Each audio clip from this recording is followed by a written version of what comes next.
Welcome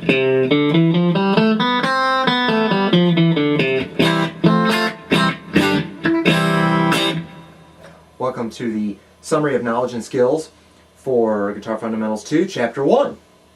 Remember that these summary videos are supposed to provide a brief recap and review of all of the materials covered in previous chapter, so that you know that any piece of knowledge you actually did learn, any skill you actually did get your fingers on and you can play.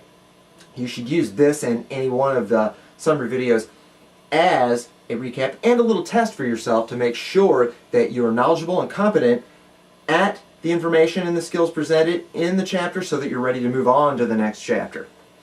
In this chapter 1, we discussed music theory. It was a brief introduction to music theory. We started with a discussion of intervals.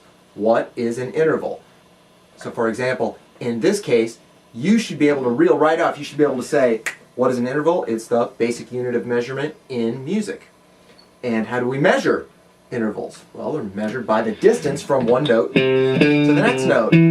So that, for example, you can say that one note is a half step, or a whole step, or a step and a half, or 2 whole steps away from another note. Then we moved on from intervals to building into scales. We talked about the C major scale and how the do, re, mi, fa, sol, la, ti, do idea actually gets played on the guitar. We talked about different ways to play it on the guitar, stretching it all out on one string, and then how the guitar is made so that you can play the same note in more than one place. Remember, that's a very important concept, so that you can play the C major scale or any major scale in different physical locations on the guitar. Then we talked about some basic ways to practice the C major scale.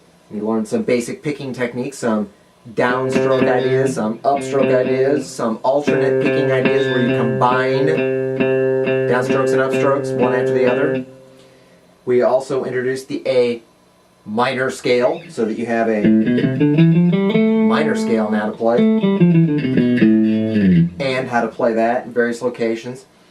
We also introduced the C minor scale by way of contrasting the C major and the C minor scales, so you can see and hear and play the difference between all of those.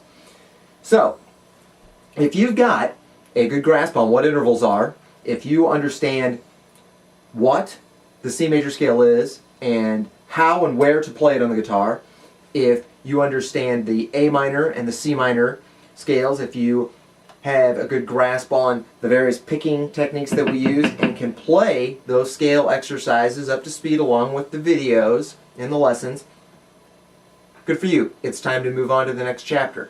If you can't, I strongly suggest you go back to those lessons, review them, practice along with them until you can get them, until you can get them clearly, cleanly, concisely, and then you can consider yourself competent, and then you'll be ready to move on to Chapter 2, where we've got lots more lessons for you. We'll see you there.